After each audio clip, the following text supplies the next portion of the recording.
Next9 news में आपका स्वागत है। मैं हूं आपके साथ अबरारुल हक रहमान। क्या वाकई दिल्ली की राजनीति में जो बड़ा सियासी उलटफेर या फिर आप कहें कि ईडी सीबीआई की कार्रवाई को लेकर के जो कई बड़े आप कह सकते हैं कि तौर पर ये देखा जा रहा है कि भाजपा वर्सेस आपकी जो ये लड़ाई है अब सड़कों पर आ गई है और इस लड़ाई को लेकर साफ तौर पर ये बात कही जा रही है कि इसका चुनावीकरण हो चुका है। इसको लेकर के चुनावी स्थिति जो है वो बिगड़ती हुई नजर आ रही है और ये बात तय है कि जो है इस समय दिल्ली की राजनीति में खासतौर से अरविंद केजरीवाल का जो पक्ष हमें सुनने को मिल रहा है। अरविंद केजरीवाल जो इस पूरे मामले को लेकर के लगातार इस बात को दोहरा रहे हैं कि भाजपा जिस मंशे के तहत और जिस तरीके से उन्होंने पूरी की पूरी पार्टी को एक जो है आरोपों में बांध करके रखा है, पार्टी के हर नेताओं पर उन्होंने एफआईआर कर रखा है और एक तरीके से जब जब मन करता है जिसको जेल में डाल दिया जाता है। इस तरीके से आम आदमी पार्टी इस पूरे मुद्दे को लेकर के पक्ष रख रही है। अब देखिए दर्शकों, दिल्ली की 4 ऐसी सीटें हैं जिन 4 सीटों पर आम आदमी पार्टी इस समय इंडिया गठबंधन के साथ मिलकर के चुनाव लड़ रही है और इन सीटों पर जो प्रत्याशी दिए गए हैं उनके जीतने की संभावनाएं भी है। और इस पूरे मुद्दे को लेकर अरविंद केजरीवाल ने सीधे तौर पर जनता के बीच भी अपनी एक पकड़ बनाने की कोशिश जो है वो पूरी तरीके से जनवरी के महीने से ही शुरू कर दी थी, जब उन्होंने मैं भी केजरीवाल अभियान चलाया था। या फिर अब कहें कि अभी जो उन्होंने एक बड़ा नारा दिया है कि जेल का जो है कह सकते हैं जवाब वोट से दिया जाएगा। इस तरीके के नारों के साथ आपको आम आदमी पार्टी के कार्यकर्ता सड़कों पर, मोहल्लों में, संसदीय क्षेत्र में जो है प्रचार प्रसार करते हुए जरूर दिख जाएंगे। लेकिन इसी पूरे मामले पर जब मैंने खुद जो है कार्यकर्ताओं से बात कर समझने की कोशिश की तो देखिए उन्होंने क्या रोक लगा दी है। ये भारत के इतिहास में पहली बार हुआ होगा कि किसी पार्टी के कैंपेन सॉन्ग पर इलेक्शन कमीशन ऑफ इंडिया ने रोक लगाई होगी। वो इलेक्शन कमीशन ऑफ इंडिया जिसको भारतीय जनता पार्टी की जो रोज आचार संहिता की धज्जियां उड़ाई जाती हैं उनके द्वारा वो नहीं दिखती हैं, लेकिन आम आदमी पार्टी के नेता सांस तक ले लेते हैं तो उनको ऐसे नोटिस आ जाते हैं। जब भारतीय जनता पार्टी ईडी और सीबीआई का प्रयोग करके आचार संहिता के दौरान विपक्ष के नेताओं को जेल में डालती है, उस पर इलेक्शन कमीशन ऑफ इंडिया को कोई आपत्ति नहीं है। लेकिन जब आम आदमी पार्टी उसको गाने में लिख देती है, उस पर इलेक्शन कमीशन ऑफ इंडिया को बहुत आपत्ति है। वो कहते हैं कि जेल का जवाब वोट से देंगे, ये रूलिंग पार्टी को और एजेंसीज को बहुत पुअर लाइट में दिखाता है। आप सीबीआई के हेड को नहीं बदलेंगे, आप ईडी के डायरेक्टर को चुनाव के दौरान नहीं बदलेंगे, आप इनकम टैक्स के डायरेक्टर को, अध्यक्ष को चुनाव के दौरान नहीं बदलेंगे, उनके विपक्ष पर हमले को नहीं रोकेंगे। लेकिन अगर कोई प्रचार में कह दे कि झूठी गिरफ्तारियां हो रही हैं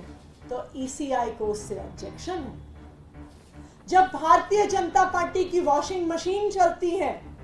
जब भारतीय जनता पार्टी में एक एक करके जो विपक्ष के नेता जाते हैं, उनके ईडी के, सीबीआई के, इकोनॉमिक ऑफेंसेस विंग के, एंटी करप्शन ब्यूरो के केस बंद हो जाते हैं, उसमें इलेक्शन कमीशन ऑफ इंडिया को कोई आपत्ति नहीं है। लेकिन अगर उसके बारे में कैंपेन सॉन्ग, तो आपने देखा दर्शकों, ये लगातार इस बात को दोहरा रहे हैं, ये इस बात को कह रहे हैं कि भारतीय जनता पार्टी ईडी के नाम पर, सीबीआई के नाम पर जिस तरीके से आम आदमी पार्टी को टारगेट कर रही है या फिर उनको आप कह सकते हैं कि एक तरीके से कहीं ना कहीं राजनीतिक तौर पर हाशिए पर पहुंचाने की कोशिश कर रही है, उसमें वो किसी भी हाल में सफल नहीं हो पाएंगे। चूंकि जनता आम आदमी पार्टी के साथ है, आम आदमी पार्टी की योजनाओं को लेकर के जनता उनको वोट करती है और इस बार भी स्थिति बिल्कुल यही होने वाली है। इस पूरे मामले के परिप्रेक्ष्य को अगर आप समझने की कोशिश करेंगे दर्शकों, तो दिल्ली में जो एमसीडी का चुनाव हुआ था, जिस चुनाव में भारतीय जनता पार्टी लगातार जो है 15 वर्षों से अपनी सत्ता जो बनाए रखी थी, उस सत्ता को आम आदमी पार्टी ने उखाड़ फेंका और दरअसल उसके बाद ही ये जो लड़ाई है वो और ज्यादा विकराल रूप जो है वो इख्तियार करती हुई नजर आई। लेकिन अब जबकि अरविंद केजरीवाल खुद इंडिया गठबंधन के साथ आ चुके हैं, कांग्रेस, एनसीपी, शिवसेना, आरजेडी और जेएमएम जैसी बड़ी पार्टियां जो है इस समय इंडिया गठबंधन का हिस्सा है, और अरविंद केजरीवाल भी अपनी किस्मत आजमाई इसी गठबंधन के साथ मिलकर के कह रहे हैं। हालांकि ये बड़ा इत्तेफाक भी माना जा रहा है, लेकिन राजनीति में हालात आपको किसी भी पार्टी के साथ गठबंधन करने पर मजबूर कर सकते हैं, और ये चीज साबित होती हुई भी नजर आ रही है। चूंकि शुरुआती समय पर अरविंद केजरीवाल की जो राजनीति थी वो इस तरीके की थी कि वो कभी भी गठबंधन वाली राजनीति पर भरोसा नहीं करते। अब ऐसे में जनता की राय कहें या फिर आप कहें कि इस समय मनीष सिसोदिया हो, अरविंद केजरीवाल हो, या फिर आप कहें कि और कई ऐसे बड़े नेता जो कि जेल में बंद हैं और जिनके छुड़ाए जाने को लेकर के आम आदमी पार्टी लगातार जो है भाजपा पर, ईडी पर, सीबीआई पर हमलावर है, और ये आरोप उनके लगातार आपको सुनने को मिल रहे होंगे कि ये राजनीति से प्रेरित जो है एक तरीके से जो छापेमारी की जा रही है या फिर जेल में रखने का पूरा जो षड्यंत्र रचा गया है वो बिल्कुल राजनीति से प्रेरित है। इस पूरे मामले पर आइए जनता के एक पक्ष को और ईडी और सीबीआई इस मामले में करीबन 2 साल से जांच कर रही है। 2 साल बहुत होते हैं। 2 साल की जांच में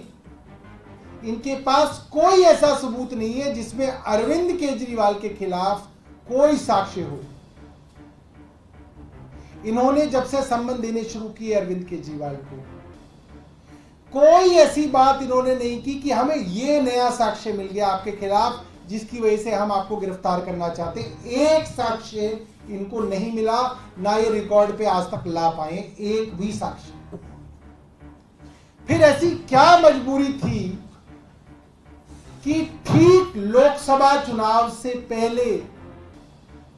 देश की विपक्ष की राष्ट्रीय पॉलिटिकल पार्टी के अध्यक्ष को गिरफ्तार किया गया। यह सीधा सीधा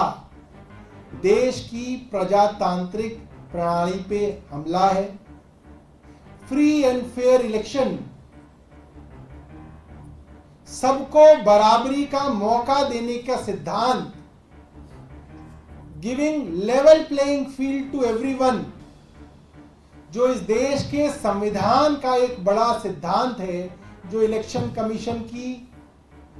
एक सबसे बड़ी जिम्मेदारी है, उसका उल्लंघन है कि ऐन चुनाव से पहले आपने अरविंद केजरीवाल को गिरफ्तार कर लिया।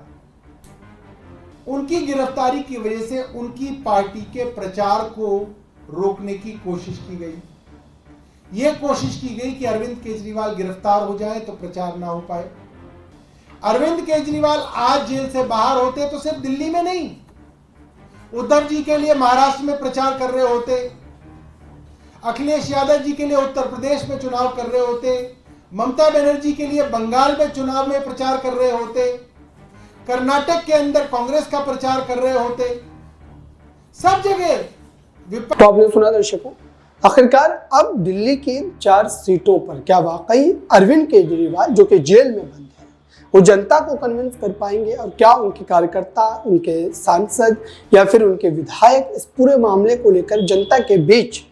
उस तरीके का माहौल बना पाएंगे जिसकी वजह से उनकी जीत जो है वो सुनिश्चित हो पाए। चूंकि बीजेपी ने इसको लेकर पहले से ही भ्रष्टाचार का जो लेबल है वो आम आदमी पार्टी पर लगा रखा है, और बीजेपी के तमाम बड़े वरिष्ठ प्रवक्ता, बड़े शीर्ष स्तर के नेता जो हैं वो इस बात को कह रहे हैं कि आम आदमी पार्टी ने ईमानदारी का चोला पहनकर दिल्ली की जनता को ठगा है, उनके साथ फ्रॉड करने का काम किया है, और दिल्ली शराब आबकारी नीति मामले में जो है जम करके घोटाला किया गया है। फिलहाल इस रिपोर्ट में बस इतना ही। जुड़े रहे नेक्स्ट 9 न्यूज के साथ।